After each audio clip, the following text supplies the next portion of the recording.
EU is ASEAN's second largest foreign investor and third largest trading partner.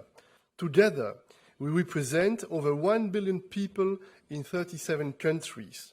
So, our partnership is a major force with great potential to tackle global challenges like climate change, digital transition, and free and fair trade. The Indo-Pacific is a region of growth and opportunity, and as a strategic partners, we are strong advocates for multilateralism and the international rules-based order. We share the strong belief that global challenges can only be addressed by working together. And today's meeting is also an opportunity to boost our cooperation for greater prosperity. And one way to do that is through trade. Trade is a powerful engine for growth and for creating closer ties between our regions. Our trade agreements with Vietnam and Singapore are a good example, and we are working on trade agreements with other countries in the region. We can also forge stronger ties for the good of our planet. Climate change is a threat to everyone's existence, and we share the same objective. We owe it to the next generation to cooperate on this global challenge together. We also discuss the importance of the digital transition. This will play a massive part in the success of our societies. So, we need to band together to develop safe, fair, and inclusive digital economies. We also discussed the war against Ukraine and its dramatic consequences for the world, especially on energy and food security. This war blatantly violates the United Nations Charter, and the attempt to change internationally recognized borders by force is not acceptable. We will never accept it. We also discussed the crisis in Myanmar that negatively impacts stability in the region, and we continue to support ASEAN's efforts to address this crisis. We support the full implementation of the 5-point consensus and the personal investment of Prime Minister Hun Sen. Finally, we discussed our intensified security cooperation with several Asian and ASEAN partners, including maritime security.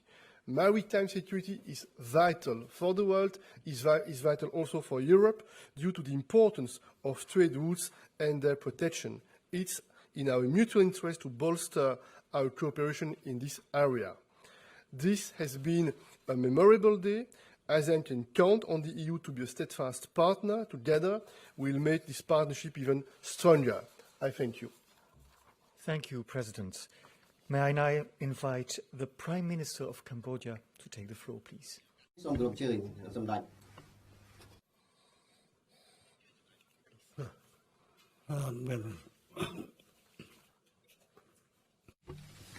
Excellency, Madam, ladies and gentlemen, I want to start. I raise my agreement to what Excellency Michel has been raising. For me, I start by warmly welcome to all to take part in the press conference today. Today marks a very special moment for our partnership with the successful and fruitful organization of the ASEAN-EU Commemorative Summit. I would like to share the optimism and confidence as expressed by His Child Michel and Her Excellency Ursula von der Leyen regarding the positive advancements of relations between our two regions, and to express that my belief that our cooperation will be further deepened and become more comprehensive with mutual benefit. I am very delighted with our open, frank, and constructive dialogue on a wide range of topics that are relevant and significant to our region.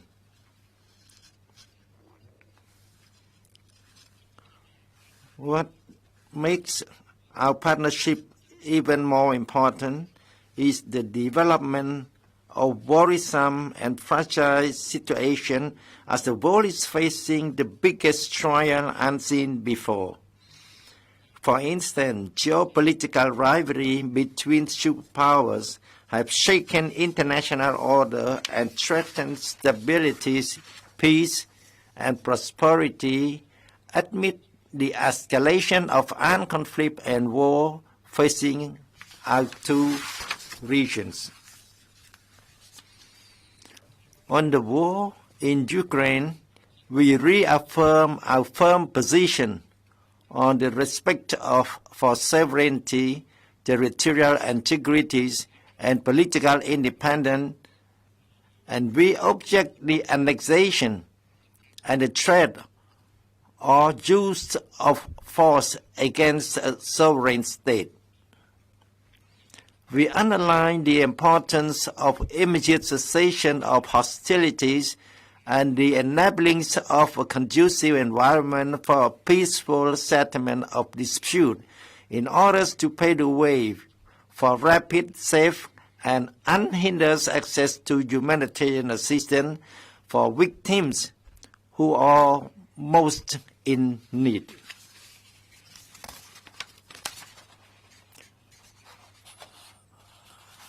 With what I have been mentioned, what is our hope is that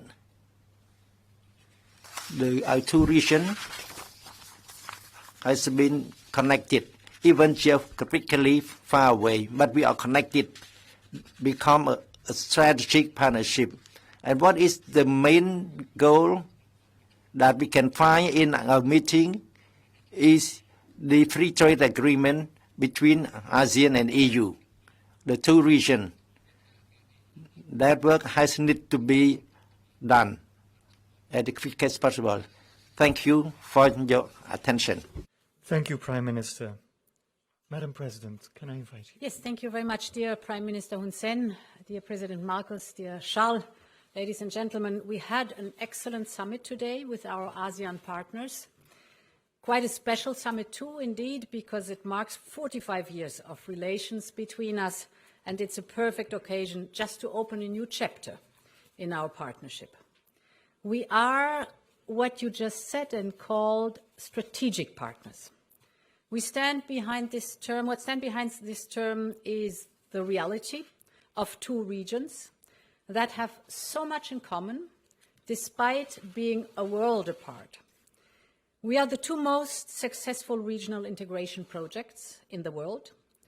We share the same unyielding commitment to multilateralism and the international rule of law. That means the same rules for all, whether big or small, and we both want to relegate the notion of spheres of influence to the past, where it belongs. The European Union pleads for closer cooperation between the EU and the ASEAN partners. Russia has unleashed its war of aggression against Ukraine. War has returned to the European continent, and it is clear that this is not solely a European problem, but the world is feeling the brutal shockwaves of this war on food prices, on energy security. And all this is a stark reminder that today, in this world of interdependencies, there is no such thing as a European problem or an Asian problem either. All the challenges we face today are of global nature and therefore affect all of us. You, ASEAN, know what is at stake, and therefore we are very grateful that you have signed the Treaty of Amity and Cooperation with Ukraine. We very much welcome that. The more acute global challenges are, the stronger our partnership must be. And today, we indeed discuss several strands of work to reinforce this partnership. The first one is energy. We want together to accelerate with our partners the clean energy revolution. So today we launched a Just Energy Transition Partnership with Vietnam, for example, similar to the one we have with Indonesia. And we have also decided to start an EU-ASEAN new energy dialogue, because we all know renewable energy is not only good for our climate, but it is also homegrown and therefore creates independence and security of supply. Second point is trade. A lot has been said on trade. We want to trade more with each other. We already are each other's third largest trading partners. Our free trade agreements with Vietnam and Singapore are delivering. That's impressive. So the European Union wants to conclude more such agreements with ASEAN countries, and our ultimate goal would be to negotiate a region-to-region free trade agreement. And my third and last point is on infrastructure. Because our energy and trade cooperation will only reach its full potential if it is underpinned by the right infrastructure. Today, Team Europe put forward a 10 billion euros investment package under Global Gateway. And let me end, Prime Minister Hun Sen, by thanking you for your excellent chairmanship this year. I am now looking forward to working with Indonesia under its chairmanship of ASEAN in 2023. We have behind us over 4 decades of partnership, and we will continue championing peace, stability and prosperity together. Thank you very much. Thank you, Madam President. May I invite the President of the Philippines to take the floor, please? Excellencies, ladies and gentlemen, good afternoon. We had an extraordinary opportunity today to collectively look back on our shared successes and to exchange views about our prospects for the future. We looked back on ASEAN-EU achievements, most recently the signing of the ASEAN-EU Comprehensive Air Transport Agreement that was signed last October, and the adoption of the Plan of Action to implement the ASEAN-EU's Strategic Partnership for 2023 to 2027. We noted the continued strengthening of cooperation between our regions throughout the pandemic through the following mechanisms: the ASEAN Regional Integration Support from EU+, the EU support to higher education in the ASEAN region, the Enhanced Regional EU-ASEAN Dialogue Instrument, the EU-ASEAN Cooperation on Sustainable Use of Peatland and Haze Mitigation, Biodiversity Conservation and Management of Protected Areas in ASEAN, the Integrated Program in Enhancing the Capacity of AHA Center and ASEAN Emergency Response Mechanism, and the ASEAN-EU Migration and Border Management Program Phase 2, to name but a few. We appreciate the EU member states, and the EU financial institution, in short, Team Europe, for the combined response of over 800 million euro to fight the health, social, and economic impact of the coronavirus pandemic in ASEAN. As we move forward towards post-pandemic recovery, we eagerly anticipate the resumption of negotiations for the establishment of an ASEAN-EU free trade agreement and of the ASEAN-EU Trade and Investment Work Program. I am pleased that today's summit imbued all of us as ASEAN and EU leaders alike with a sense of renewed commitment to continue nurturing and expanding our unique ASEAN-EU partnership, which will serve us well as we are squeezed by the myriad challenges that we have just discussed, such as the supply chain issues brought about by the pandemic, the global threat to food and energy security made worse by the conflict in Ukraine, and to the societal and economic havoc wrought by climate change, to name a few.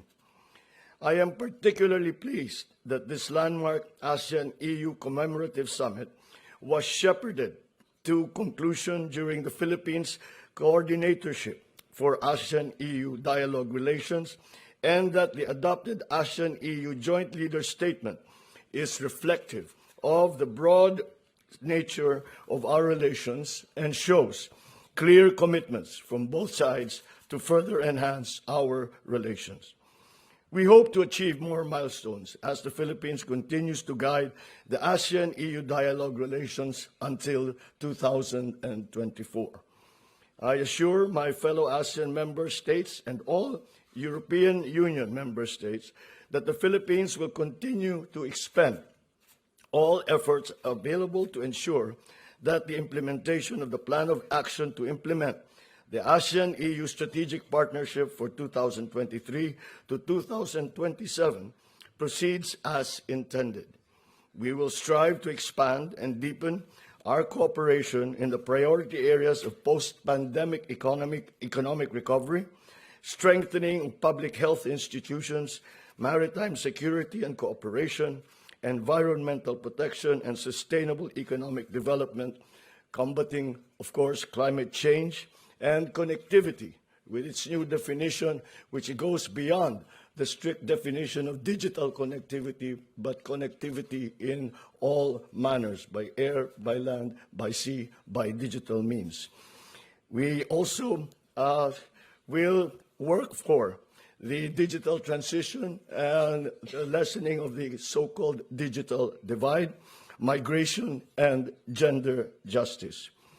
We look forward to nurturing and bringing forth ASEAN-EU relations to greater heights in our role as country coordinator for ASEAN-EU relations in the next 2 years. Before I end, allow me to thank Your Excellencies, EU Council President Charles Michel, EU Commission President Ursula von der Leyen, Czech Prime Minister Peter Fiala, and all EU member state leaders for your very warm welcome that you have given us all here in Brussels. And we look forward to the next commemoration of EU-ASEAN relationships. Thank you. Thank you, Mr. President. We'll now take a couple of questions. Let me start with someone from the Philippines. We had Alexis Romero from Philippine Star. Yes, please. Good day, President Marcos. How are you doing? Just about managing. Okay, thank you very much. President Marcos, you cited in your speech earlier the need to go beyond declaring respect and support for UNCLOS and to see an effective application of the UNCLOS to address maritime disputes. And we all know that this includes the South China Sea row. What concrete measures can the ASEAN and the EU undertake to ensure the rule of law in disputed areas beyond the usual strongly worded statements? Well, this is one of the reasons that we have these conferences, is to map out any possible actions that might be jointly taken, because every action that might be taken that objects or brings light to a possible violation of the UNCLOS is much stronger when it is brought about by a group of nations such as ASEAN. And if the EU now, with our strategic partnership, is able to also join their voices to that, then that will be much stronger in the terms of actually being able to enforce what UNCLOS is all about.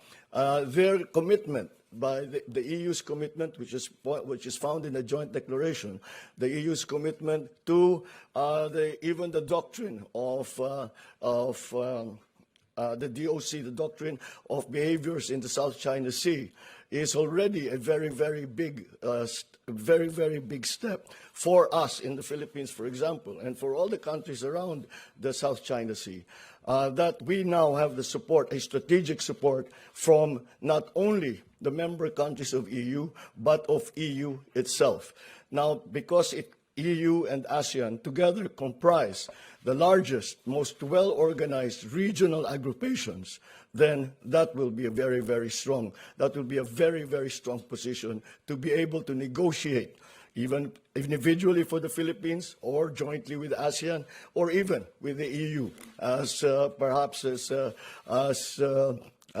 third party for us to take action and to negotiate further these difficulties that we are all having to face with the problems in terms of territoriality in the South China Sea. Thank you. Yeah. We have another question. Rosie Birchard, yes, from Channel News Asia, please. Thank you very much. Rosie Burchard reporting for Channel News Asia, CNA. To President Marcos and Prime Minister Hun Sen, the EU has announced this 10 billion euros of infrastructure investments. Now that is just a drop in the ocean really when you compare it to what the Asian Development Bank estimates is needed in terms of investment to keep up levels of growth in ASEAN. What would you have liked to see? Would you like to see more? Can you give us some insights into that? And to Presidents Michel and von der Leyen, we heard a lot about a potential block-to-block free trade agreement there. Now, I believe that's still pretty far off. What are the biggest barriers in your eyes? Is it Myanmar? Is it about climate policies from the ASEAN side? What do you think needs to happen to be able to get there? Thank you very much. Go ahead. Well, I think the one who can best answer that will be the donor of the 10 billion euro, and we would like to ask them how they would want us to use their hard-earned money when it comes to ASEAN. So perhaps President Michel. No, maybe I will try to answer both questions. First of all, we are absolutely determined to upgrade the level of our ambition in terms of a strategic partnership with the ASEAN countries. This is very clear. And this is also very important to take into account the fact that the EU is mobilizing money in order to make very tangible the bilateral partnerships we have with each of the ASEAN, the members of this ASEAN organization, each of the ASEAN countries. And this is an important signal that we want to send to the leaders, but also to the people in that region. Point one. Maybe with a smile, another information that I had the occasion to share yesterday with some of the ASEAN colleagues. Sometimes it could happen, we have some difficulties within the EU to be on the same page. Sometimes we have divisions, we have difficult questions, we have difficult topics. But one thing is absolutely certain. When we have on the agenda of the European Council our relationship with ASEAN, spontaneously, immediately, the 27 member states, we are all on the same page. We are absolutely motivated to strengthen the ties. We have exactly the same assessment. We think this is a strategic importance for all of us to develop and to make more tangible this partnership with that region. And this is a transition to the second part of your question, the trade agreements. You know, this is a general debate across the EU. We believe in the free trade. We believe in the globalization, but we think at the same time that we need to work for more common standards, more similar standards, to take more into account our common goals in terms of climate change, for instance, in terms of labor conditions, for instance. And it's very good that we have demonstrated that it's possible with some of the countries of ASEAN to have free trade agreements, and we can observe that this is very positive on both sides. It's delivering concrete and tangible results in terms of increase of the volume of the economic exchanges between those countries and the EU. And this was told by the President of the Commission. It's not a secret that we have also exploratory tools with some other ASEAN countries in order to identify how we can try to make some progress and maybe to launch negotiations in the following months or in the near future.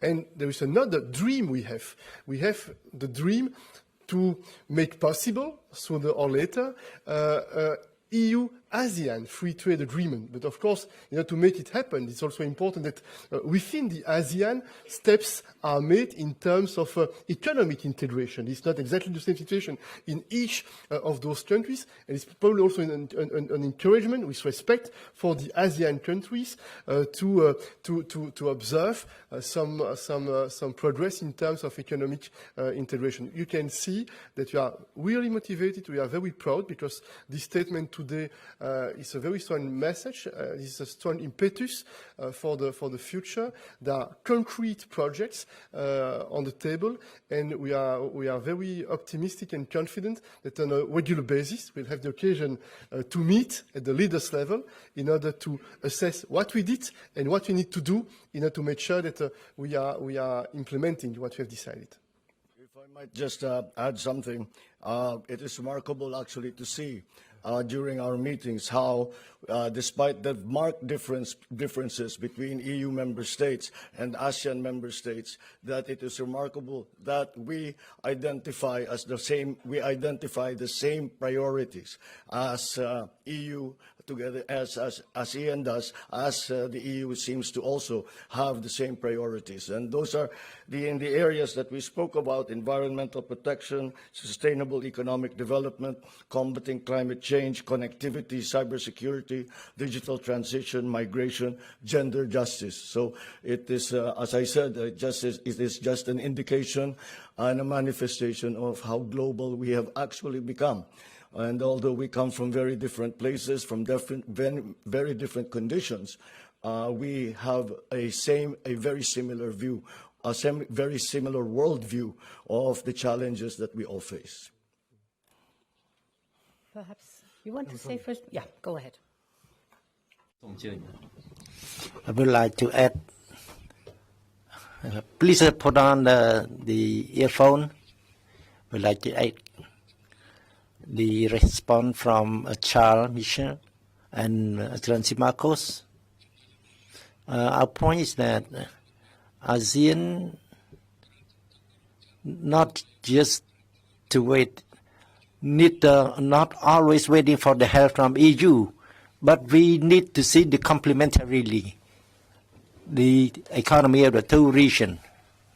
It's true that European countries are more advanced, but Europe and ASEAN is not just a place to receive only assistance from Europe. In this situation, that ASEAN and Europe agree together to have the free trade agreement together.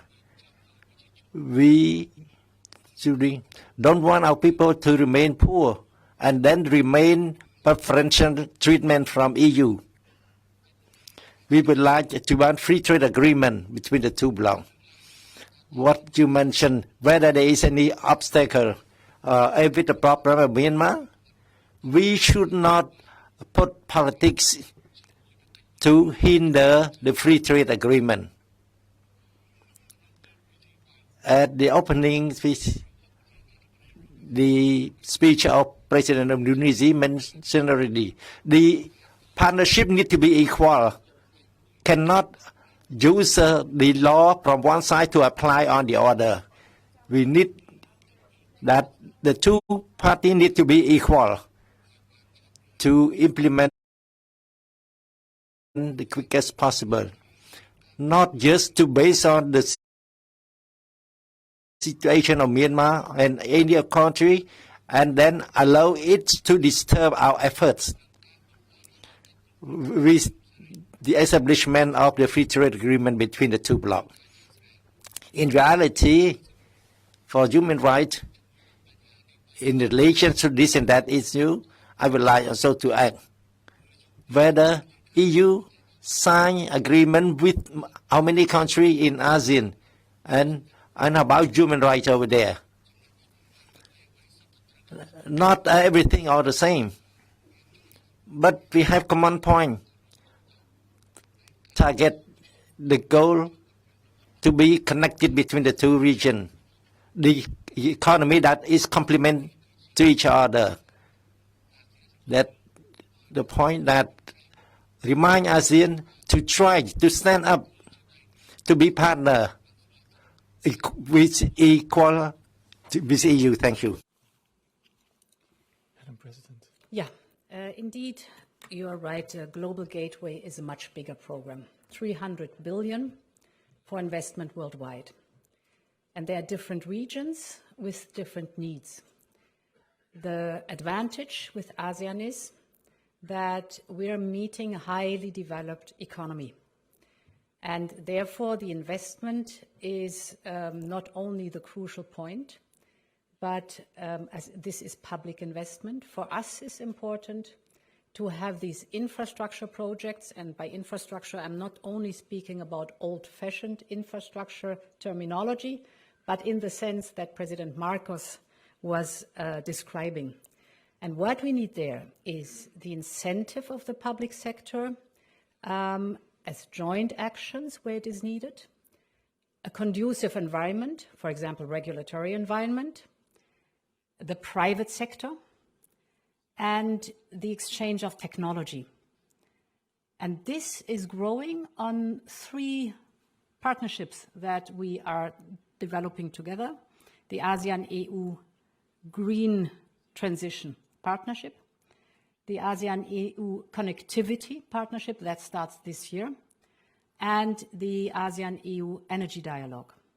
And this is the overall concept. So you're right, the 10 billion are one part, but certainly not the whole picture of the way we address the projects. Now, what the region-to-region free trade agreement is concerned, we started to negotiate in 2007, and a few years after, it stopped. And then, for a while, nothing happened. And then, with the one or the other member country of ASEAN, we were able to develop a free trade agreement. Therefore, we have now building blocks. I would call it that name. It's much more mature. And this encourages, and I'm very pleased to listen to our guests, this encourages us to think in a broader spectrum for a region-to-region free trade agreement, as we have already experienced now with building blocks. It may be that, first of all, the one or the other free trade agreement with individual countries of the ASEAN is coming first, but we have now experience. The free trade agreements that are in place are delivering, so they show the success, and we have proven that we're able to match the different interests. Thank you. Yes, Finbar, please. Thank you very much. Finbar Birmingham with the Hong Kong newspaper, the South China Morning Post. A lot of talk about the things that you have in common, but just reading the joint statement, there certainly are some differences, particularly on Ukraine, where it says most members strongly condemned the war in Ukraine and stressed it is causing immense human suffering. To Prime Minister Hun Sen, President Marcos, could you explain why it isn't all members that are condemning the war in Ukraine? Just a follow-up question. ASEAN is often portrayed as a swing state between the big powers of the United States, China and Europe. I'm wondering from both of your perspectives whether you welcome the European Union to compete with the United States and China, or whether indeed you do see it in that way. Thank you very much.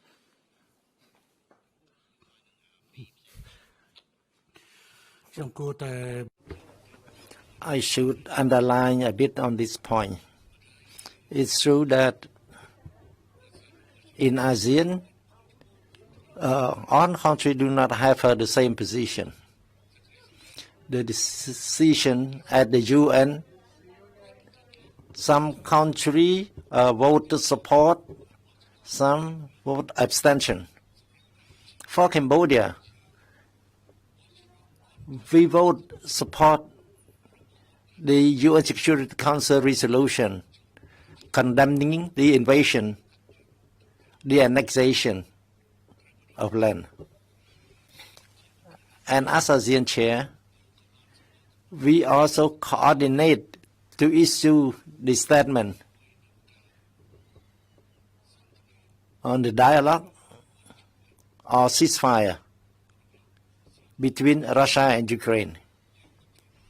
We do not agree with the aggression, the use of force, or the annexation of land. This position, we are not only the one who support, but we co-sponsor that UN Security Council resolution at the UN. And in relation to position, and with Ukraine issue, Cambodia also make decision already in order to send the deminer trainer with Japan, working with Japan, to help the Ukraine deminer, provide them training.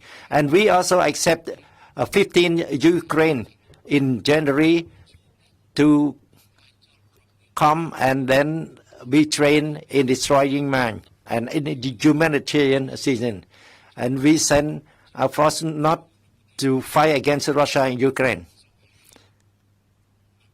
Please, Excellency, Michael, tell the Philippine position. Thank you. Perhaps I should answer the second part of your question about the competition between the United States and China, and if it's that what we want. Believe me, we would rather not have these tensions in our part of the world. That is the last thing that we would like. And the Philippines, for our part, has taken an independent policy, and we absolutely refuse to go back to the situation of the Cold War, where we have to pick sides in terms of who the superpower is that we are aligned with. What we say is that, to put it very simply, is that in the Philippines, our foreign policy is the policy for peace and for the national interest. So foreign policy will always be guided by a commitment to peace and the pursuit of the national interest. In terms of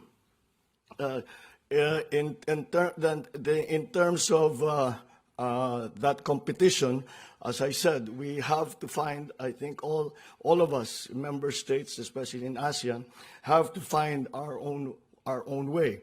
However, I think I would not be overstepping by saying that we agree, in the sense that we are committed to the idea that the future of the Asia-Pacific region should be decided by Asia-Pacific countries and not any other power outside of our area. Thank you. We have one more question, I believe. Yes, from Nestor Corrales, please. Also from the Philippine Daily Inquirer. Yes. Good afternoon, Mr. President Marcos. What has been the EU's response to your call to concretize the loss and damage concept in relation to climate financing, and what measures can be done to ensure that major polluters will be made accountable? It's this very tricky question, and I brought it up simply to illustrate that EU has in fact been at the forefront in the kind of shall we say compensation for climate change. And however, the issue of damage and loss is still, although it is a big step forward that we all now accept, both developing and developed countries now accept the concept of damage and loss, the actual number is very, very hard to determine. And beyond that, even if we are able to quantify the damage and loss, you say it's $100 million, whatever the number is, what do we do with that number? Who do we go to? Who pays the bulk of it? However, I sense that there is a willingness for the developed countries to participate and to help in mitigation, to help in adaptation for those countries like the Philippines, most of the countries around ASEAN that are very vulnerable. There is a willingness to help, but how to provide that help is still a question that we cannot definitively answer. That is why a lot of work has to be done, and I have brought it up with the EU, and I've said that this is an important issue, especially for the Philippines and for many, many other countries. But again, it's the work that we have ahead of us to be able to come to some kind of agreement as to what damage and loss actually means, and how will the compensation for that damage and loss be made. And for my part, I think until we are able to determine that, I think we should think of what we can do in the future. And that, I think, has great potential to be put into effect in the short term rather than in the very long term. Thank you. Thank you for joining us.